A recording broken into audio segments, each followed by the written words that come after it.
Hey everybody, so today we're going to be talking a little bit about the Civil Rights Movement. So you should have a handout that looks like this. It's got a chart on it. We're not going to actually go through the whole thing on this today. We'll do some of it in class, so just kind of be aware of that. But before we get started, I wanted to show you my prop today. So I've got my little Lego Big Ben today, and you might be saying, Miss Jones, that's British. What in the world does that have to do with the Civil Rights Movement? Well, I want you to look at this, right? So this is pretty neat, how everything works together to build one kind of image, right? But if all of these were this yellow color, it wouldn't really work the same way, right? Like you wouldn't see the distinctive like red bus down here, the trees or the lake, the river that it's on. You wouldn't see the different colors of the roof. So I would still have a full thing, right? But it really wouldn't work together and look as well, right? So this kind of represents America, right? In order to have America look its best and be its best, all colors have to work together, right? So that's kind of what's going on here in the Civil Rights Movement, where African Americans had really been denied the ability to be themselves and work together to form the best possible America that we could have, okay? So let's go through this here. I'll try to get through it as quickly as possible, but there's a lot of meaty information in this one. So let's go ahead and get started. So the first thing that we have is the African American experience in and just following World War II. So the main problem that we have here is that we've got these African Americans who fought for freedom in Europe during World War II. And then they get home and they're like, wait a minute, we don't even have any freedoms on our own at home. We want equal treatment here. So you'll find that a lot of like organizations and grassroots groups start propping up in order to fight for civil rights. A really great example of this is A. Philip Randolph's March on Washington during the war in order to get equal treatment for African Americans in the workplace during the war. When African Americans returned home from the war, we got kind of two reactions, because there were a lot of African Americans who served during World War II in really big combat units. So many Americans, especially the black communities within the country, are very proud of the veterans, and they have, kind of support for what they're doing. Whereas a lot of the white Americans kind of resent the attitudes of these African Americans who come back from fighting this war, and suddenly they're acting like, oh, we want all our own rights now. And a lot of people aren't really crazy about that idea. In terms of federal response, FDR signs an executive order to stop discrimination hiring as a direct response to Randolph's March on Washington. And as we already talked about, Truman goes and desegregates the military. So just a couple of pictures here. This top picture and the bottom picture, just some photographs of African American men and women who served during the war.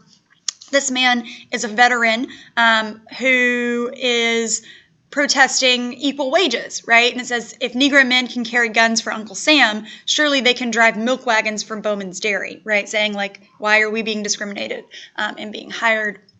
So you'll find that a lot of these movements really began with veterans who are starting them. The first major one, and some of this you might see that we've covered a little bit already, is Brown versus the Board of the Topeka, Kansas. So the goal of this is to desegregate the public school systems. And basically what happens is Thurgood Marshall represents a young girl named Linda Brown, whose father sues to attend a white school that's very close to their house instead of the black school that she has to go all the way across town for. Basically, the idea here is that we are trying to test the Equal Protection Clause of the Constitution. So in Article 14 of the Constitution, there's a clause that says that all races are equally protected, right? So these court cases are trying to kind of say separate but equal is not equal, right? So as we know, the response is that segregation is inherently unequal. The schools must desegregate.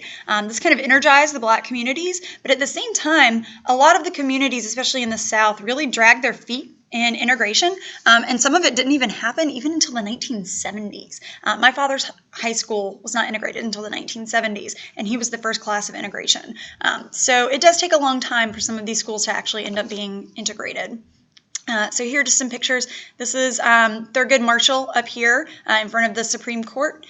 This is Linda, so the little girl that this was all about. By the time the court case actually went through Washington, she had already grown up. That's how long it took for this to happen. So this is just the first major step for African Americans in terms of integration. This painting is a very famous painting done by Norman Rockwell that represents this movement. We're going to be looking at this a little bit more in depth in class, but I wanted to go ahead and show it to you. All right, in 1955, a young boy who is 14 years old is visiting a friend in Alabama. And he is from Chicago, where there was racism, but maybe not as strong as it was in the South. And he is visiting his cousin. And while he is visiting his cousin, he says, "Oh, look at that woman over there. She's real pretty." And his cousin's like, "Man, don't say anything to her." And so he kind of whistles at her and says, "Hey, baby." And the KKK finds out about it.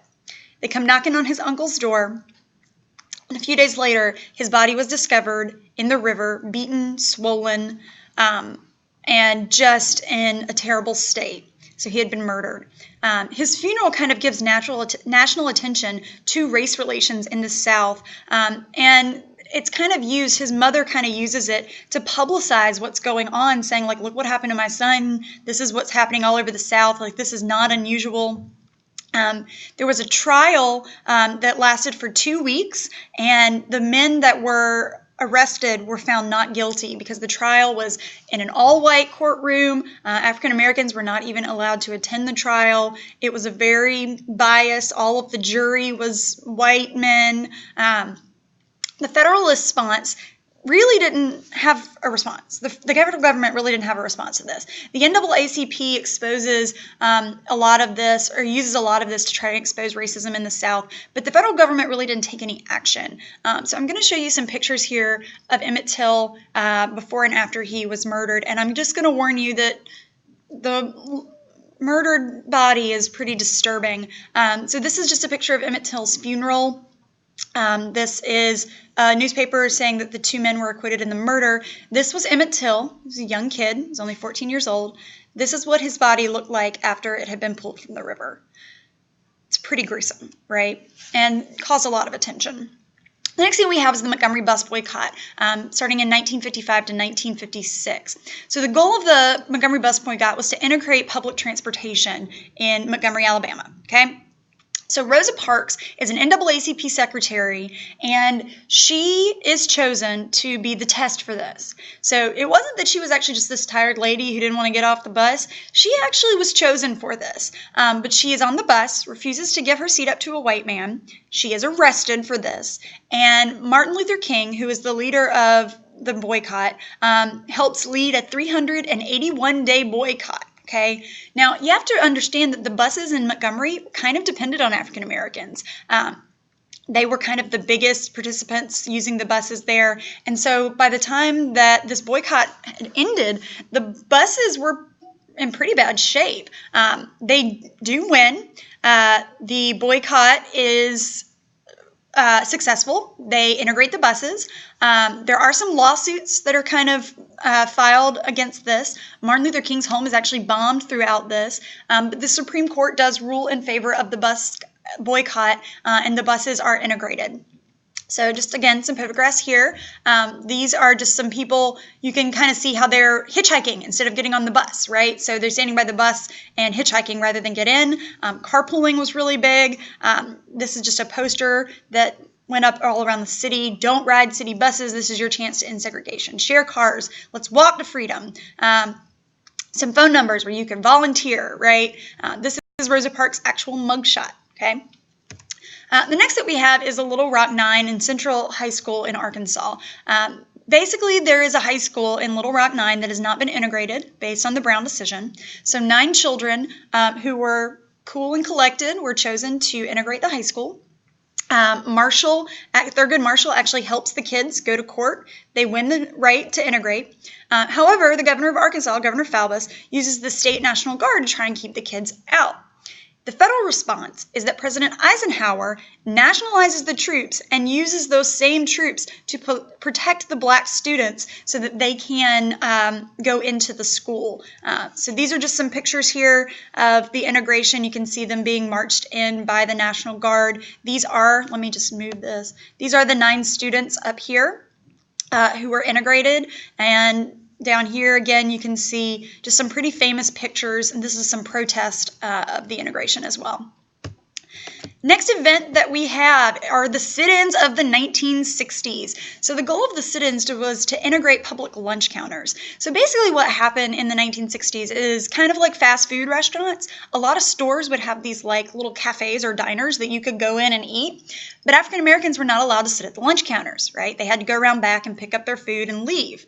So in Greensboro, North Carolina, at a Woolworth store, 4 NCA&T students decided that they were going to start sitting in and sit at the white-only counter. So basically what a sit-in is you basically just sit there, you order food, and you just wait. Now, you're probably not going to be served, right? However, while they are waiting, a lot of times they are going to get, beat on, people are going to mock them, pour food over their heads, they are going to get arrested, they can even get suspended from the store, like kicked out of the store. The federal government does absolutely nothing to kind of try and help this. However, it is successful. The lunch counters are integrated.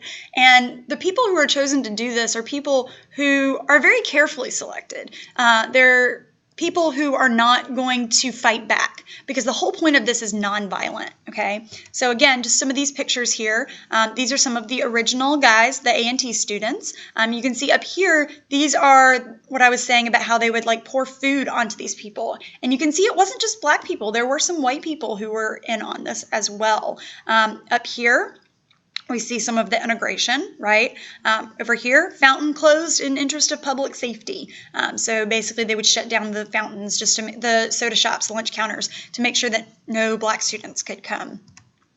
In 1961, we have the Freedom Ride. So the goal of the Freedom Ride is to integrate buses that travel between states. So the Montgomery Bus Boycott were just the local buses. However, buses that, like Greyhound buses that went between the states, were not integrated either. So college students, both black and white, rode buses throughout the South over the summer. And basically what would happen is they'd get on the buses in the North and then they'd cross into the South. And a lot of times when they crossed into the South, mobs would come up and attack these buses, pull kids off, beat them. Sometimes the buses were even bombed. It caused an outcry all over the country. It was very dangerous to do this.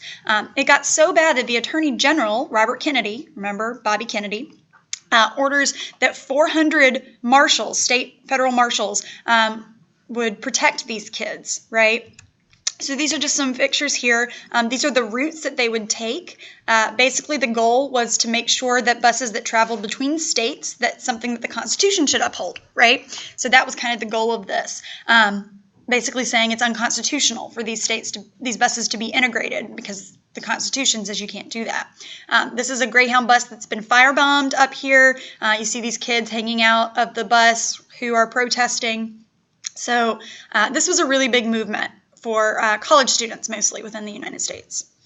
Next one we have is the integration of universities. So again, part of Brown versus the Board was the public universities should have been integrated as well. However, most state colleges were not integrated.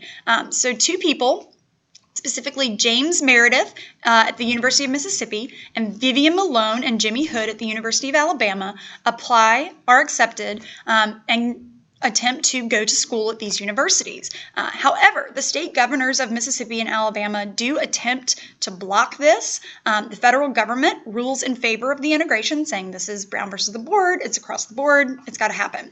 And the federal courts rule in favor of integration. Marshals are sent again to protect the black students. So you see that there is this trend of the federal government supporting this. However, the states are fighting back, right? And so they have to send in the national troops or the federal marshals in order to support these students. So this is James Meredith up here. This is the National Guard confronting Governor Wallace, who is the governor of Alabama. This is Vivian Malone down here as she's entering the University of Alabama after the courts rule in her favor. Next thing we have is in 1963, the demonstrations in Birmingham. So the goal of this is to desegregate the city of Birmingham. Lunch counters, buses, hiring, all that stuff. So basically Martin Luther King and the student, or in the organization that he leads marches and boycotts all throughout the city. Martin Luther King and many of the people are arrested. Martin Luther King writes a letter, the letter from the Birmingham jail, which goes on to be a pretty famous letter. Children even get on this. There are children's marches led throughout the city. And it causes riots, right? Like I said, a lot of these people are arrested and thrown in jail. The police chief of the city is a guy named Bull Connor. He brings out dogs and fire hoses, and it just causes an uproar. But what's happening is this is all being televised. President Kennedy, who had been kind of soft on civil rights up until this point, sees this on TV, starts to say, like, you guys got to stop, calm it down, and he promises to get a civil rights law passed. So this is when Kennedy actually starts the movement for the 1964 Civil Rights Act. He won't live to see it passed, but Johnson does get it passed. So this is the beginning of the Civil Rights Act. So just some pictures up here. This is Bull Connor up here. You can see, like, these people are just walking down the street, marching. Here's the Children's March. This is turning the water hose onto these people. Martin Luther King in jail over here. This went on for almost a year as this is going on. But like I said, it's televised, and that's really what causes an uproar and gets Kennedy involved. Next, we have the March on Washington. So the March on Washington was just further used to support the Civil Rights Act. It took place in August of 1963, and people from all over the country come to gather in support of this act, 250,000 people. This is where Martin Luther King gives his I Have a Dream speech. It is peaceful. However, in D.C. it is. However, later the KKK bombs a church in Birmingham that kills 4 little girls in response to this. Eventually, the law is passed prohibiting discrimination on the basis of race, ethnicity, religion, and gender. So they cover all of the bases here. And the March on Washington had a lot to do with that. So these are just some pictures. You can see that, I mean, thousands of people. These are all people here for the March on Washington. This is Martin Luther King as he is coming up for his speech. So this was a really big national event. Next, we have the Freedom Summer in 1964. So now that we've got the Civil Rights Act passed, it's time to change voting rights. So the goal of this is to get the Voting Rights Act passed. Basically, college students and activists all over the country hold voter registration guides. In the local reaction, the Klan kills 4 people, wounds 4 people, 80 are beaten. There are bombings all over the place. People from all over the country were coming into the South and just being terrorized because of this. However, again, in response to this, the Voting Rights Act of 1965 is passed, which outlaws all the discrimination in voting. These are just some of the people who went missing, who were killed. You can see here, this was a man who was beaten, but up here is the protest. You have the freedom to vote, right? So that's what this is all about.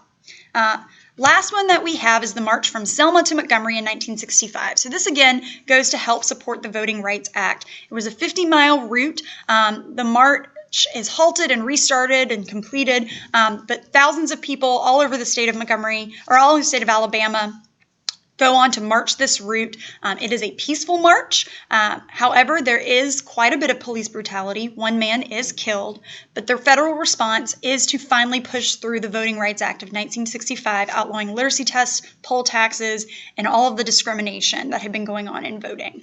So just a couple pictures here. This is a picture of the march. I think it's interesting to note that these guys, again, are peaceful.